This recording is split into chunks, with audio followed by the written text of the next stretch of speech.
Hey everybody, happy Friday. Thank you for joining us for today's panel on how and why you should treat your email community with respect.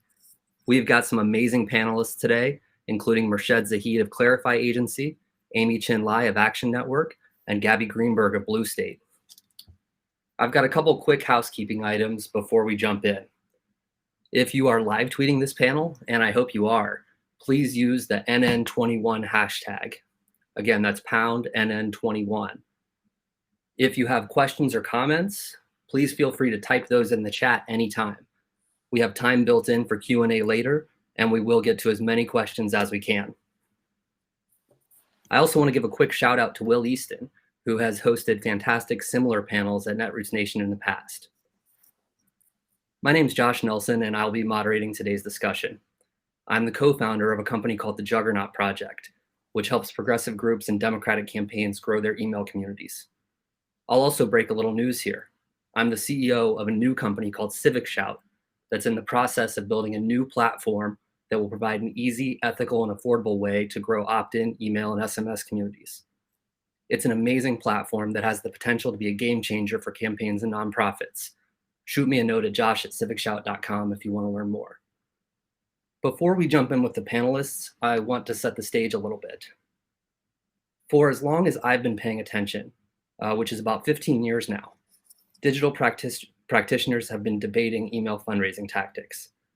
The types of tactics I'm referring to include phony donation matches, tricking people into making recurring donations, sending unsolicited spam emails to people who didn't sign up to get them, and sending emails designed to mimic overdue bills or flight notifications.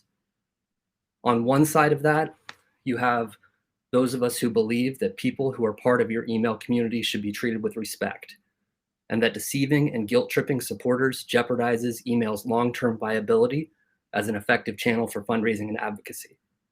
I'm firmly in that camp. On the other side, you have those who defend deceptive and otherwise unethical tactics, typically by arguing that they work to raise money in the short term and that doing so is all that matters. I'm going to share some slides here.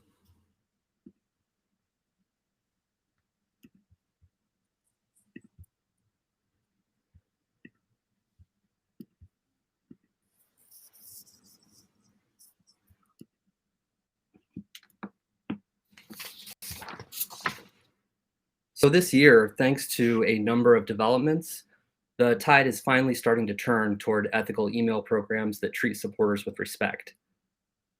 I'm going to run through a number of those developments quickly before we jump in.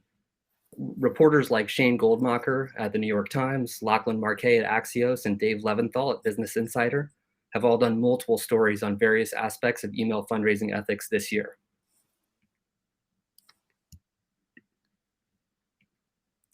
In fact, after Lachlan at Axios asked Speaker Pelosi's campaign about its emails falsely claiming the speaker would personally 5x match donations, the campaign stopped using phony donation matches on that same day.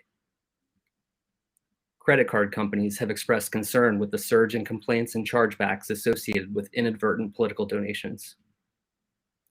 In April, state attorneys general for New York, Minnesota, Maryland, and Connecticut sent letters to ActBlue and WinRed seeking information on pre-checked recurring donation boxes.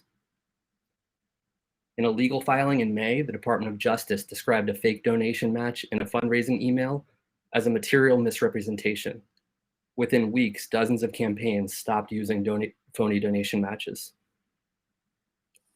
Also in May, the Federal Election Commission voted unanimously to call on Congress to ban pre-selected recurring donations. A few weeks later, Senators Amy Klobuchar and Dick Durbin introduced legislation to do just that. Then in June, state legislators in California introduced a bill to ban pre-checked recurring donations at the state level. In July, ActBlue strengthened its policies to ensure that entities soliciting recurring donations specify upfront in the email or ad that the donation would be recurring. Then in August, 50 of us sent an open letter to Every Action urging the company to crack down on the spammers and scammers using its platform. Dozens of additional people have since signed on, and more than half of all the signers are Every Action clients. Campaigns and Elections magazine published a new piece on this about an hour and a half ago. We can stop with the sharing. So thanks in no small part to those developments, there's growing agreement among practitioners that these types of tactics are unsustainable and that we need to regulate our own behavior before someone else does. With that, I'm going to pass things over to my colleague Murshad Zahid. Murshad is a principal at Clarify Agency and one of the top hybrid legislative policy and digital strategists in American politics. He has worked and consulted for top nonprofit organizations, corporations, and national campaigns, creating winning multi-channel grassroots advocacy campaigns and communications programs. Murshad, I'll hand it to you.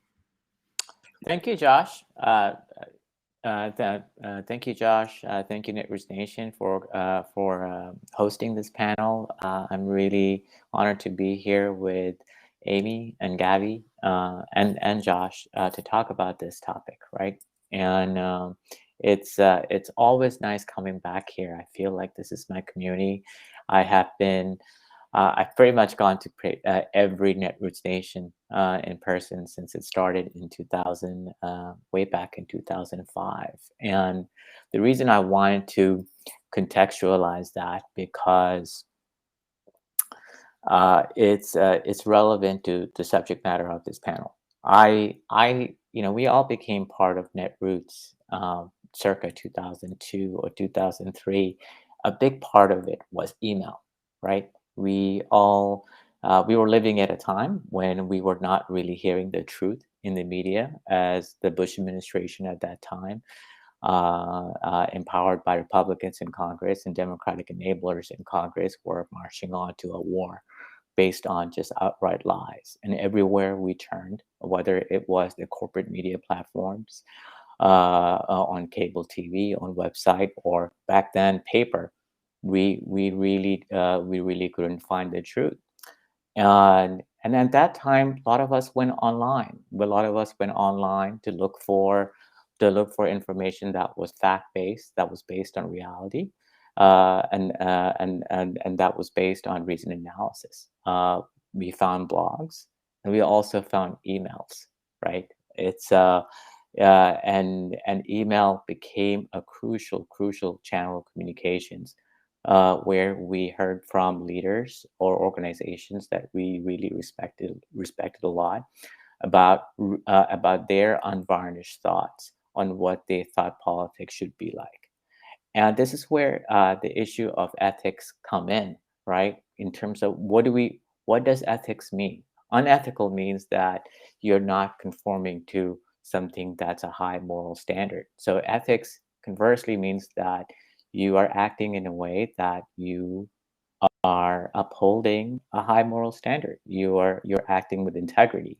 And what Josh laid out so eloquently up top, so there comes in two forms. There's one is where we're seeing increasingly in our world of democratic politics, people just engaging in behavior that's deceptive, outright deceptive, and potentially could be criminal someday. On the other, but there's also a deeper point at that.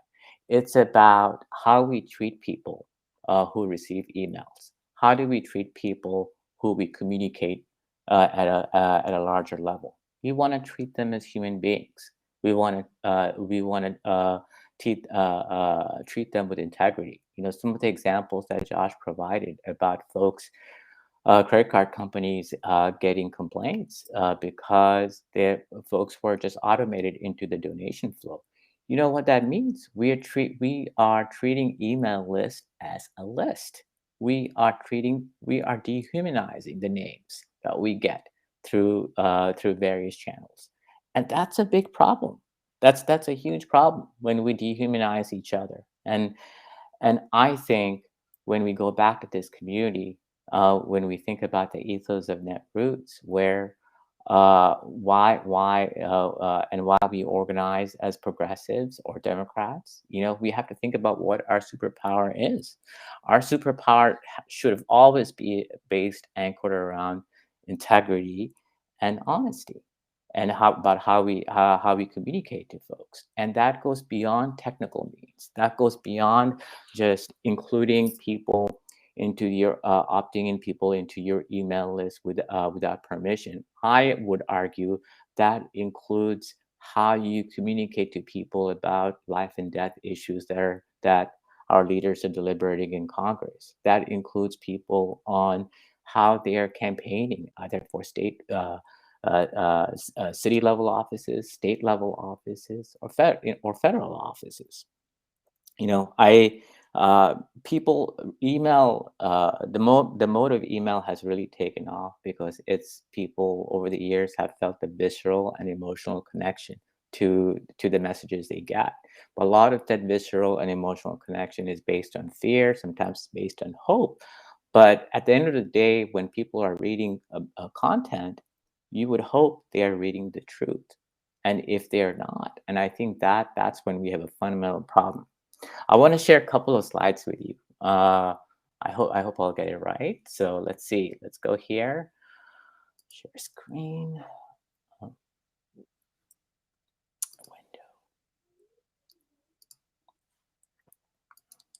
I hope you all can see it. So yeah, I mean, we're thanks to the awareness that Josh has brought up, this issue has gone mainstream. I'm sure many of you have seen email like this, not just from a sitting Congress person, and sometimes you get this from the highest leaders on both sides of Congress. You can't let this happen. Help me pass this.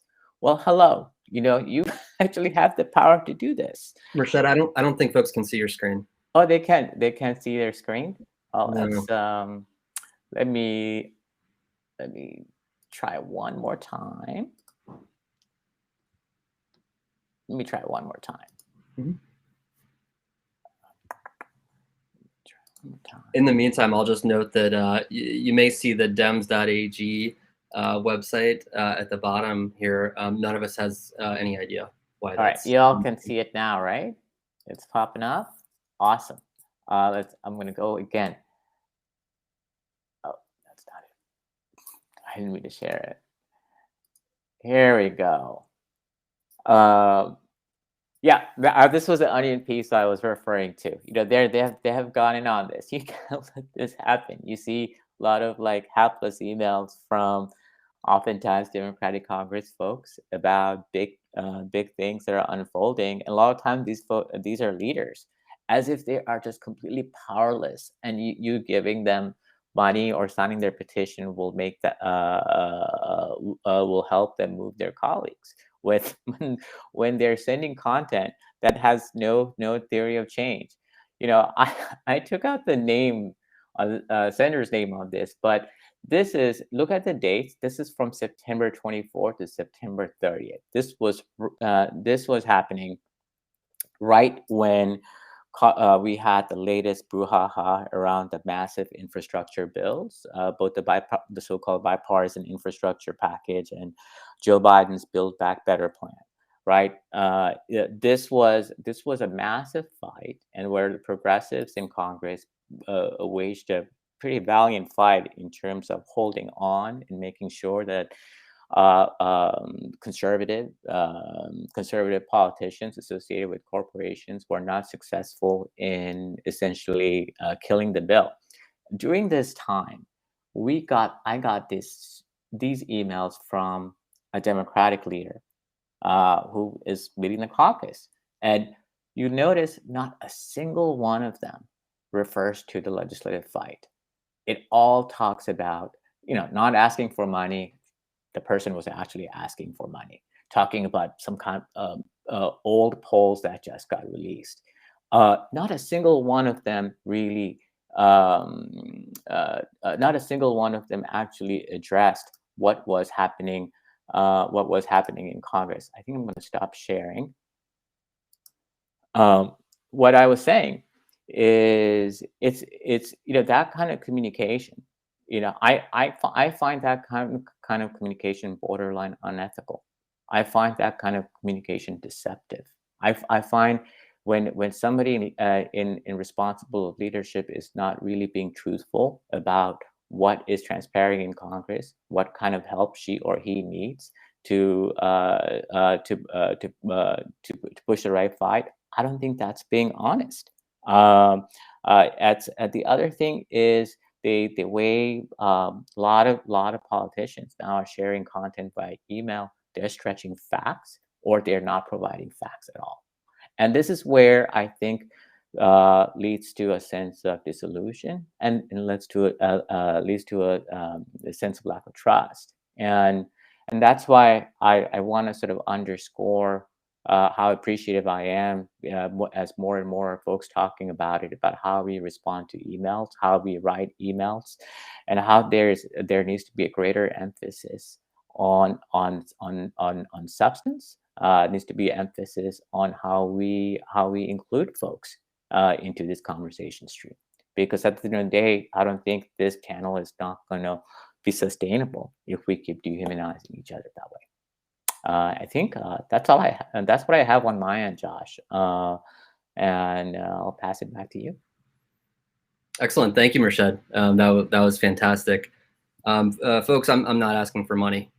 I'm asking you to listen to our next panelist, Amy Chin Lai, who is the Engineering Partnerships Manager at Action Network, where she specializes in email deliverability and advanced features. Amy, I'll turn it over to you.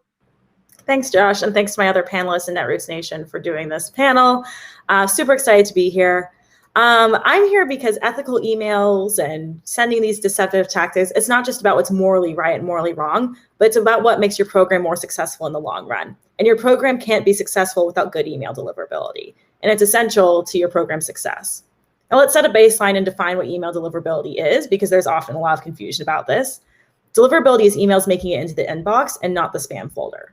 Now, to give my deliverability training in less than 5 minutes, and also check out my deliverability guide at some point, mailbox providers are under a constant attack from spammers. The vast majority of emails sent, about 84%, are spam. The rest are actually legitimate emails from people you want to hear from, other companies, campaigns, organizations, but 84% are like, people trying to scam you. So that's a lot. And so email providers have had to get very strategic and very smart about what they consider spam and what isn't. And so they used to define spam as, is this email unrequested? You obviously don't want to hear from that long lost relative from a country that you've never heard of that's emailing you. That would be considered old spam. Now spam is defined as, is this email likely to be engaged with? So not only are you not engaging with this long lost relative, but also is their content meaningful to you? And deliverability is influenced by a myriad of factors related to engagement. And it's all made from complex algorithms, people much smarter than me, right? But they are basically based on positive and negative signals. So the positive signals are things that you have insight into, like opens and clicks, actions, replies, and also things like how long someone's reading an email and things like that. And then there's negative signals like unsubscribes and spam complaints and a lack of those positive signals generally if people aren't opening or they aren't clicking. And chances are you want those positive signals to outweigh the negative signals. And it's not a direct correlation, right? Because a 20% open rate and a 20% unsubscribe rate, a 20% unsubscribe rate is really bad. But you still want that 20% open rate, sure, and maybe that lower unsubscribe rate. But chances are when you send those deceptive emails, some of your positive signals, sure, they might be higher because you had a tragic subject line, but your negative signals are also going to be a lot higher too. And that's what damages your deliverability, especially with those spam complaints. And when your deliverability is damaged, it takes a lot to recover your reputation. And in the meantime, you're losing the engagement of your community. You're losing their trust. You're losing money. You're losing everything that you've worked so hard to get, like mobilization opportunities and volunteers. And all that is to say, to send the emails that your recipients want to receive. I don't know many people that want emails that tell them it's their final notice or it's their last chance to save democracy 4 times a month. Instead, you should send the emails that people have a positive view of, that encourage them, that motivate them to take action, to donate, and the ones that make them more committed to your campaign and organization, and not the ones that trick them into donating or opening an email out of fear. And when they engage with you positively, your deliverability will improve and your program can succeed. And you'll have less list churn, which we all love. And this is all the more important with mail privacy protection. If you aren't super familiar with this or want to learn more, I'm doing a panel at what time is it? 3:45 with some folks from the DNC, Fireside, and also Action Network, where we'll be discussing this and other changes. But Mail privacy protection is the thing where you can no longer see the opens, basically, and opens are going to be falsely opened and show as opens even if people haven't opened. More on that. But your open rates are going to be even more inaccurate. I say even more because they were already inaccurate before, and now they're going to be likely much higher. I'm seeing anywhere from 0% no change to a 15% lift, and sometimes higher. And this is, of course, making a lot of organizations panic because they think open rates are meaningless and they're getting desperate for any metrics. And so they might be sending more desperate and possibly deceptive emails. But the truth is, if you aren't in the spam business, if you aren't sending deceptive emails and you're not sending emails that generate those really negative signals, you really don't need to worry much about mail privacy protection, and you can worry less about deliverability. And we can talk more about tactics later. And that's all I have. Thanks, Amy. I think you largely addressed the question that Jesse Bacon had in the chat, which was, how can we respond in ethical ways to iOS 15? A quick thing I would add on that, I would say that spamming is riskier than ever now because it's harder to accurately track opens. Another thing I think it means for political campaigns and nonprofits in particular is that you can't exclusively send fundraising emails anymore. You're going to have to send more engaging emails that generate clicks or actions or get people to do other things other than open, so you can tell who's engaged, whether that's petitions, surveys, volunteer opportunities, other things that people might click on at higher rates than they click donation emails. So with that, I have some devastating news. I'm heartbroken to report that we have just one more panelist before we move on to the Q&A and to an interactive portion. But that panelist is the fantastic Gabby Greenberg. Gabby is a strategist at Blue State. She grounds her work in an understanding of audiences, who they are, what they do, and the world in which they operate. This allows her to center ordinary people at the heart of every engagement. Gabby, I'll turn it over to you. Thank you, Josh. I'm really excited to be here. This is my first Netroots, and I'm very grateful for the warm welcome and to be up here with Merched and Amy and Josh to talk about this very important topic. So as Josh said, I'm a strategist at Blue State. I focus on audience research and technology strategy, and of course, fundraising strategy. And I primarily work with nonprofits and advocacy groups. So a bit of a different mix than some of my fellow panelists, but no matter what type of organization you work with, we're really all operating in the same sphere, which is the inbox. And we're pushing for the same types of outcomes, engagement, actions, money, and growth. And in 2020, leading up to the election, we were hearing pretty consistently that the nonprofit audience had some fatigue from political emails and some general distrust in tactics that are typically perceived as tried and true, like matches and deadlines. Those things were ringing hollow for some folks. People on both sides of the aisle were calling out a few bad apples as representative of fundraising emails en masse. And over the past year, we've really seen this issue come to the fore in new ways, with articles from major news outlets coming out, honing in on the Trump operations emails, of course, which were sensationalized and egregious and deceptive. But we've also seen the Justice Department get involved. We've seen, as Josh said, the word fraud thrown around.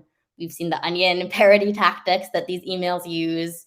And in the backdrop of all of this, we've also seen through Edelman's Trust Barometer that institutional trust is in decline across the board, including in nonprofits and in the government. I like to say that we're in a tragedy of the commons type of situation where the shared resource is the attention of the public, and we're ratcheting up email volume and we're ratcheting up email affect, and that resource is becoming scarcer. In the context of a single program, an aggressive subject line just to raise an extra buck really can feel like a drop in the bucket, and these are calibrations that we justify because that's what we need to hit our target. But it's important to remember that these campaigns don't happen in a vacuum. We know that there's a lot of overlap in activist audiences from the way that lookalike models are built, and also just from what supporters tell us when we ask where else they're invested. And so if everyone else is making these calibrations too to hit their targets, we start to see this compound effect where the implications become more serious than just one annoying subject line. it leads to a sense of cynicism about the channel itself. And that is something that goes both ways. When we devalue our audiences and we take the empathy and the care out of these relationships, they have every right to do the same thing to us by opting out of our communications, or in the long term, they get burnt out. Another point here is why is the long term important? For a nonprofit or an advocacy group, it's a little more straightforward because that is going to be there still when the dust settles after an election or after an end of year campaign. But more and more, especially during election years, these organizations are also forced to compete for attention and gifts and actions that campaigns are also trying to drive over a shorter time scale. So then what's the incentive for a political campaign? Although a political campaign does have a finite endpoint, the activists are still going to be here when the campaign is not. And so a new campaign is going to come along. And after Election Day, they're going to need an audience that's also willing to trust and to engage. But another thing here that we'd really be remiss not to talk about is that this is an area where there's a lot of nuance and not everyone agrees. There are differences in opinion across the progressive space and a spectrum of ethics, from things that are illegal, like sending to opted out addresses, not honoring an unsubscribe. Josh mentioned the case of material misrepresentation, and the law gets involved. Then there are things that are deceptive and flat out untrue and over dramatized. So exaggerating the weight and the importance of gifts with language like "we will lose everything unless you give right now." There are things that are really just frowned upon and in poor taste, like emails disguised as interview confirmations, collection notices, bullying people in the emails. And then there are things that are just kind of tone deaf, like if a politician is sending an email during a legislative session about one issue, talking about a different issue that is different from what their public presence is sort of putting out.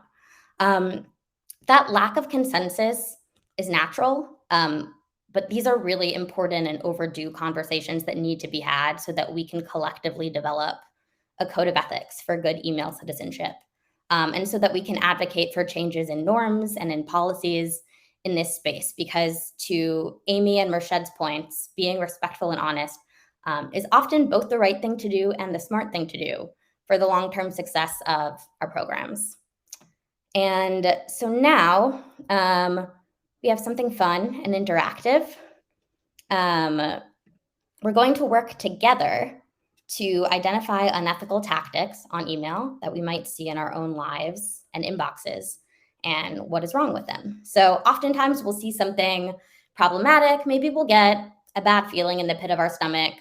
And verbalizing what it is that makes a piece of content disrespectful is the first step to remedying bad tactics when we encounter examples of this in our own work, even when they're less obvious. So the example that Josh has up here is a composite of some actual content that has gone out over the past month from progressive organizations.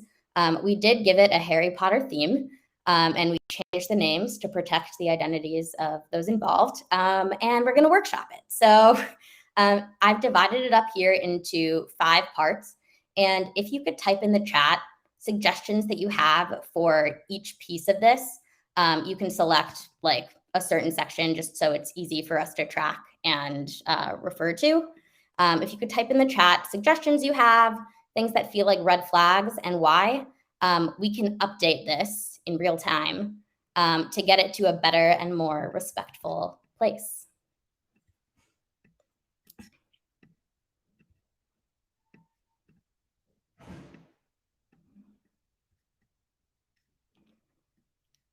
So feel free to just type in the chat if you want to refer to the envelope, section 1 through 5, and you can either just call out the things that feel kind of smarmy, or you can also propose some solutions for us to workshop.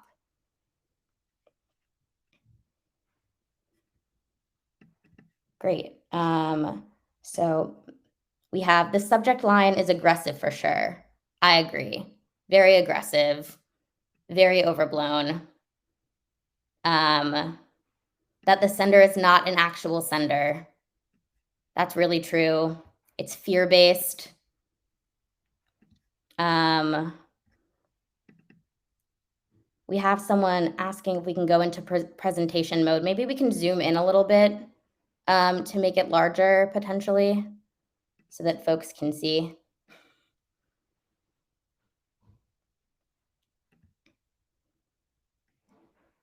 Yeah, so we have a lot of folks calling out that the language feels really fear-based.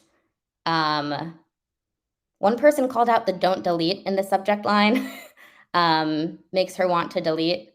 I feel like that could be something that we take out of there. The 500% match, someone also called out, definitely an overblown and untrue match. And so maybe we can switch that for a more reasonable match multiple.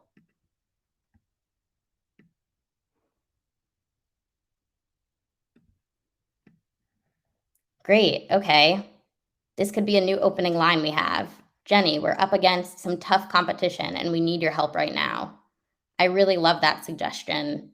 I love how it brings the supporter in without, reading as intimidating, bullying, highly affective.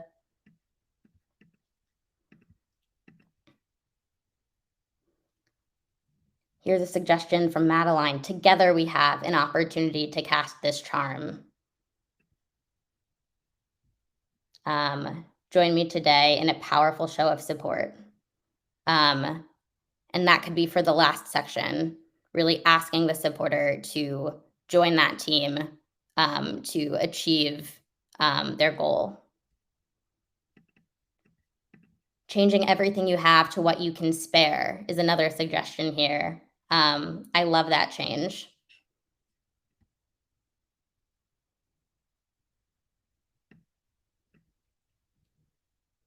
Sorry, I missed that last one.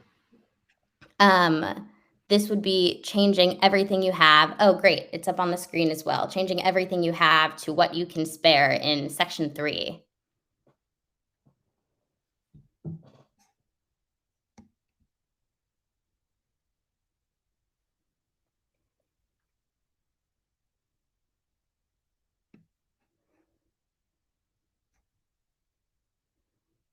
Awesome.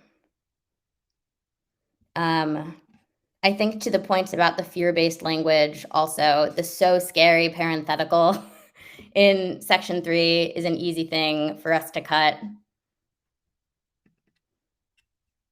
And feel free if you have additional thoughts to type those in the chat. I think one thing that I've been noticing increasingly recently, I'm not sure if this is sort of a new tactic, but organizations really calling out that they're sending a ton of email and doubling down on why they need to be doing that. It's an interesting choice and potentially something that I could see as a way to head off unsubscribes by, validating that they're doing this. But in general, if this were me, I'd probably cut the whole section. Great. So definitely want to leave plenty of time for questions. So if you have additional edits or thoughts on red flags here or pieces that you'd want to change, feel free to keep typing them in the chat. But in the meantime, I will hand it back over to Josh. Thank you all. Thank you, Gabby. I'm heartbroken because I thought I could keep up with making those edits in real time, and I was not able to do that very well. But that was a fun exercise anyway. Try to fix my Google Doc here. So I'm going to take a couple minutes to talk about some good ways and bad ways to grow an email community. There are many good ways to grow an email community. You can encourage existing members to recruit people they know. You can run rapid response campaigns that share well on Facebook or get forwarded via email to friends. You can participate in opt-in join actions, either with multiple organizations through platforms like Action Network, or on a one-to-one basis with other like-minded groups. You can run ads on Facebook or other digital channels, or pay a vendor to generate signups. The key thing all of those list growth tactics have in common is that the people who are joining your email community are signing up on a form that specifies that they will be getting emails from you. That brings us to some of the bad ways to grow an email community. One problematic tactic is so-called list swaps without any opt-in mechanism whatsoever. Another is simply buying CSVs of email addresses of people who did not sign up to receive your emails. There are a couple reasons you should not, under any circumstances, send email to people who didn't sign up to receive your emails. One, if they didn't sign up for your list, they probably don't want to receive your emails. That means they're less likely to do all of the things you might want them to do, from easy things like opening, clicking links, signing petitions, to harder things like volunteering or donating. Two, if people don't expect or want to receive your emails, it also means they're more likely to report your emails as spam, which, as Amy mentioned, can hurt your deliverability and can ultimately put your entire email program at risk. Three, sending emails to people who didn't opt in to get emails from you is just rude. Everybody hates spam, so don't be a spammer unless you want people to hate you and your organization or candidate. Four, it's very likely a violation of the terms of service or acceptable use policy of the technology your organization or campaign uses to send emails, whether that's Action Network, Every Action, NGP, MailChimp, or any other reputable platform. Getting kicked off your email platform for being a spammer is the last thing any campaign or organization needs. We're going to open it up now to broader audience questions on any related topic, on anything you've heard so far. I know we had one question already from Dee that I want to throw out to any of the panelists who might want to weigh in. Find it. We've got a lot of comments here, but it was essentially, what's the best way for receivers of lots of these emails to give feedback to organizations? So what should you do when you get an email that feels unethical or feels like spam? Anybody want to weigh in? Sure, I'll go. That's a really good question, and I think, as always, the answer is a bit nuanced. You have options. It depends on the organizations. If it's a really, really, truly engaged organization, that is very intentional about how it engages its members, you will have options to engage, probably by responding on social media, by making a comment, responding to their Twitter handle or their Facebook comments or their Instagram. And the really well organized organizations with good staffers will take note of that.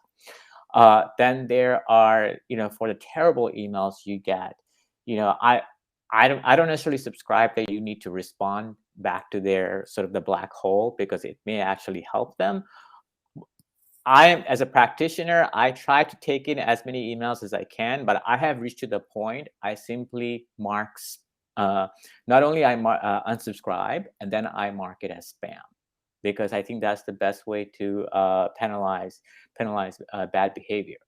And there's another nuclear option, which is, again, depending on the organization or the candidate that you're talking to. And if you are well engaged on Twitter, and a lot of Netroots folks are, you can take a screenshot of the really terrible email and tag the organization and maybe CC the relevant political reporter. If California, there are California reporters. If you're in Illinois political reporters, it's like, why are you engaging in deceptive email practices? And organize your friends to lift that up. That will get their attention.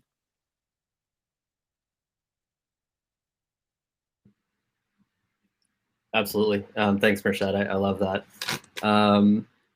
Another question here from AJ. I'm curious, what penalties does Action Network impose, if any, for customers with high spam rates due to repeatedly renting swapping lists? I love this question. Thank you, AJ, for sending it in. So we are an opt-in only platform. We stand by that. It violates our terms of service and acceptable use policy that people agree to when they sign up. So we monitor for reports of opt-ins via our support channel, and our support team is trained to, when they receive a report that's verifiable, to look it up, and it gets reported to me and one of my colleagues, and we investigate it. And then we reach out if it's a suspicious possible non-opted in. People have 24 hours to respond. And if they don't, we remove send permissions. And if they verify that it's opted in and provide evidence of that, great. If they say it's not opted in, then they have to remove the list. We are improving and revamping our procedures, both internally and public facing, to do this. So if you do have some congressional candidates that are spamming you, I apologize for that. Please email our support team. We will also be implementing a report at email so that you can just forward emails to us from anyone that you say has not opted you in, and I'll go directly to me and I can investigate that for you. We won't tell you the outcome of it for privacy reasons, but it really helps us to crack down on it because we don't believe people should be sending to non-opted in people. And I think we do this, for the reasons we've all discussed. We believe in respecting the progressive community as a whole. We want to respect the email recipients, our volunteers, and everyone that's on every level of the ladder of engagement. And I also think that having this policy of opt-in onlys, in theory, I think it also cuts down on these unethical and deceptive email tactics, because when recipients aren't opted in, the senders have to use more desperate and shocking tactics in order to engage recipients. And these tactics aren't necessary when you're emailing people that are opted in and want your content and you're sending good content. Thanks, Amy. I love that sort of report at email address and sort of creating a mechanism for end users to play a role in enforcement there. That's great to hear. Question from Laura Packard. Hi, Laura. What do you recommend for ethically building an email list for a new organization with limited resources? I have some thoughts on that, but want to see if if others want to jump in. Gabby, Merced, or Amy? I really recommend the Action Network Joint Action Tool. You can work with organizations that are in the same field as you, or even just locally, and work together to build your list. I think it's a great way to get people more involved and also build your list at the same time. Yeah, I think it's a really good question, Laura, and Amy's answer is a big one because we have used it effectively, but it also goes to the other thing is substance, right? When you have to think about what causes your pushing, and then you have to think about your allies. I'm a bit old-fashioned. I like to think we still live in a world where we can potentially share things with each other. So one of the things that I also look to in terms of when building out a community is finding like-minded allies and also engaging what I call authentic swaps. We take finding, it's like, we used to do this at Credo when Josh was there, and we did this with a lot of other organizations. It's like we would take an action. It's like, we're going to try to add 5,000 people to your community if you can do vice versa. And we would do that by asking our folks to take an action on a campaign that you're pushing, and vice versa. That was a really good way to build allyship. Now that takes time, and that also takes trust, because sometimes it means you go first and you give like 2 to 5 grand people to another organization, and they're going to come back 2 months later, 4 months later, or 1 month later when the right opportunity presents. I always found that to be very, very effective. And the joint petition Amy mentioned is sort of an expansion of that model. So ideally, you would want to engage with organizations that you also know are that engages in ethical email behavior.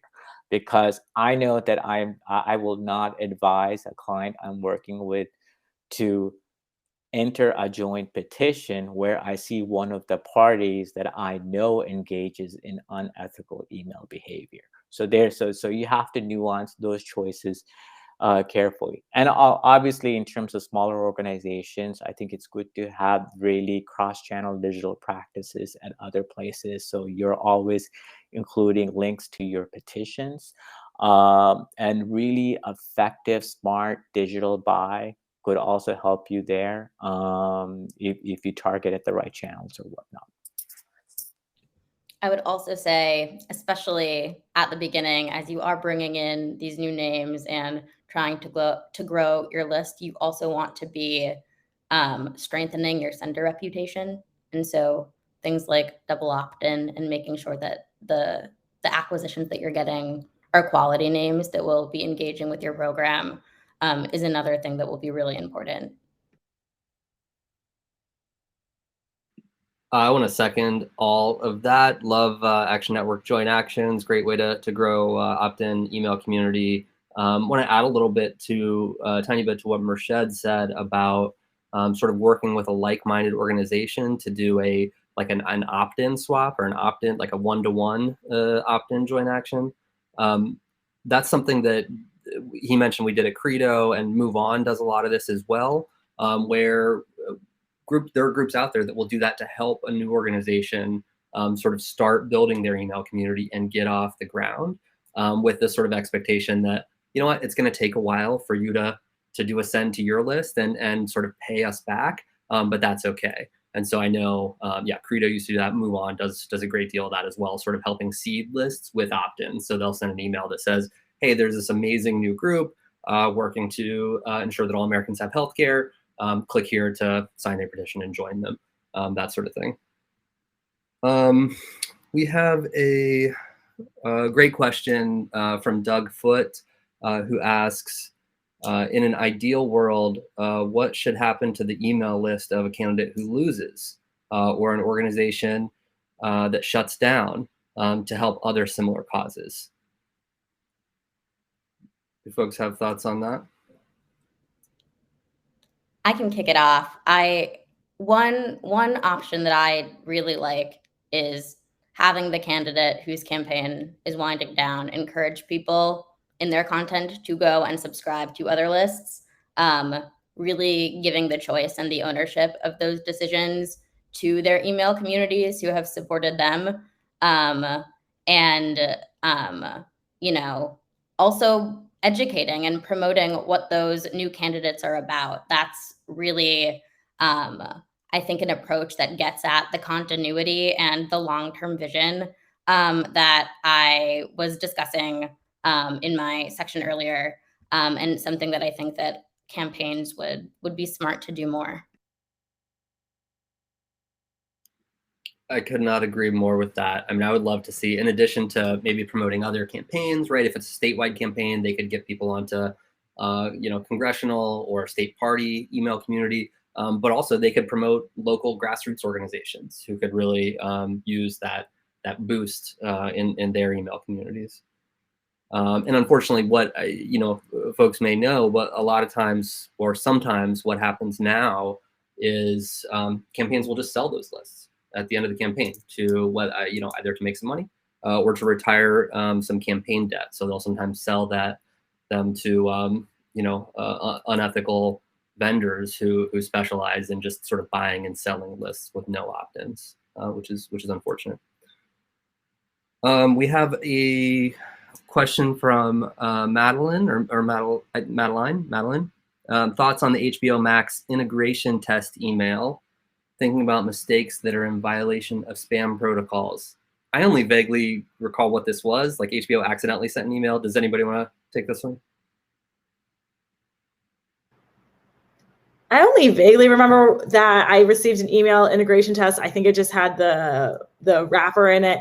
I would say that accidents happen, and you have a good plan in place to, send another email and be like, hey, sorry, that intern, don't blame it on the intern. Don't blame it on the intern. But if it was the intern, don't blame the intern. But say, that was a mistake, blah, blah, blah. Here's something that you can do instead. I think having a good plan in place to cover that up. Obviously, you don't want to be making mistakes that often, so always test. Love a UI where it makes you click the button twice to confirm and send. Would encourage other platforms to do that if they don't already. But accidents happen, unfortunately. Speaking of accidents, I had a bunch of other questions lined up, but my intern dropped the ball, and so I'm not going to. Just kidding. I have a quick lightning round question that I want to throw out to the panelists, and then it would be great if people want to throw their answers into the chat as well. So it's not all. It's despite some of the emails you might get, it's not all doom and gloom. There are great email programs out there. There are email programs that use hope and substance to inspire people to get involved with campaigns and organizations. So has anyone seen any good recent examples of email programs treating people with respect? And if so, what did you like about those programs?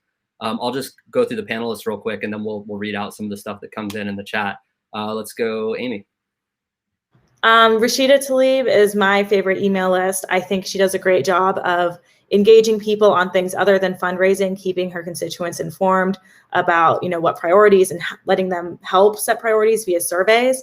And I think it's a good email list and always keeping it factual. Also, shout outs to Sunrise, Run for Something, and United We Dream. I think those are all excellent as well. Excellent. Gabby.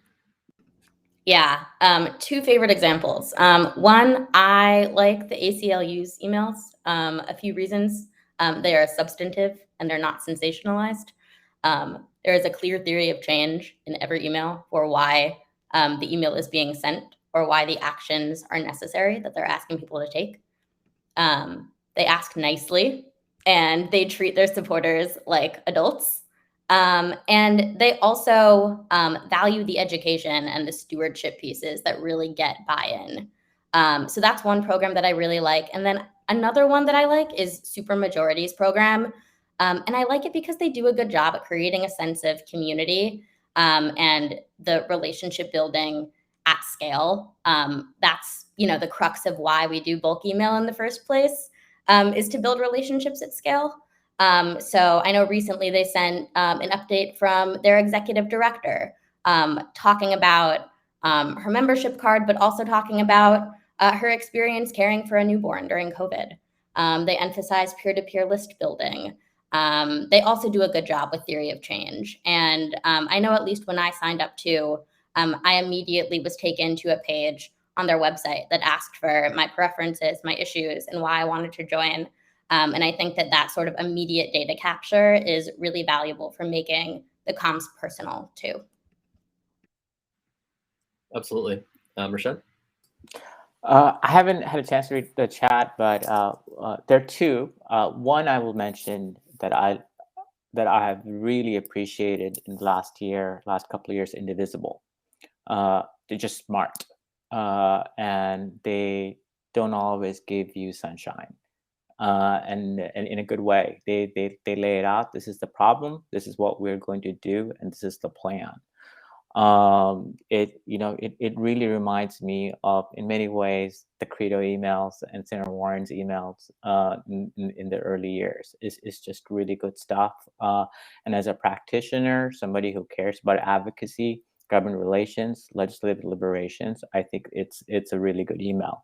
I also want to give out a shout out to my team and clarify the emails that we do for Take Back the Court. I feel really good about the emails that come from this new organization. They have built a really, really engaged, powerful community over the last year, and they're laying out why SCOTUS expansion fight matters in a substantive way, in a real way. So it's been fun to see that program grow. So those are my two. Definitely. Lots of love for Indivisible in the chat as well. And I see Jesse Bacon there thanking folks. Curious, Jesse, if you can share how much you paid everybody to plug Indivisible's email program. I'm just kidding. It's fantastic. I'll go with AOC. Full disclosure, I think AOC is awesome in every way.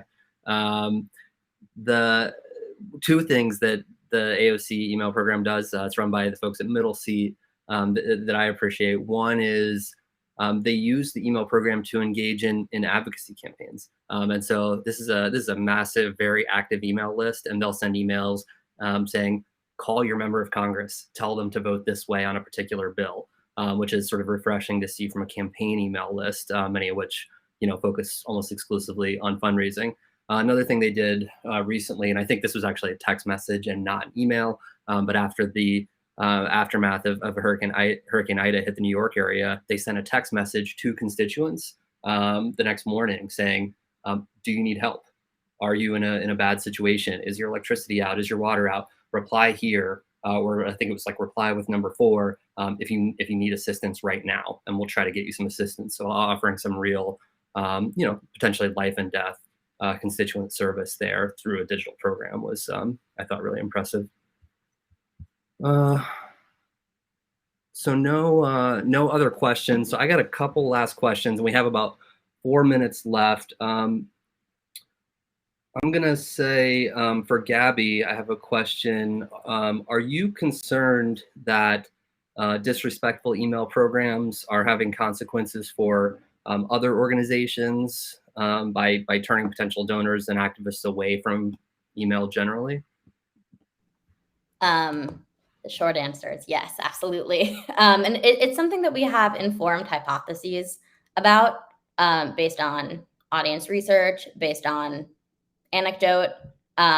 This is also something that has been brought into the public discourse, though, in a new way. I think beginning with 2020, and has the mantle has kind of been taken up too by public figures like Amy Klobuchar and Katie Porter. And it's been in the media, and it's running through the legal system. And I think that all of those factors combined contribute to a recognition of the problem that is broader than just the individual sentiments of supporters. Absolutely. Last question here. I'm gonna throw to Merched, and you have maybe a minute or so. You've been involved in digital organizing in the progressive movement for a long time. And when you're thinking about how organizations treat their email lists, do you think it's been getting better or worse over time?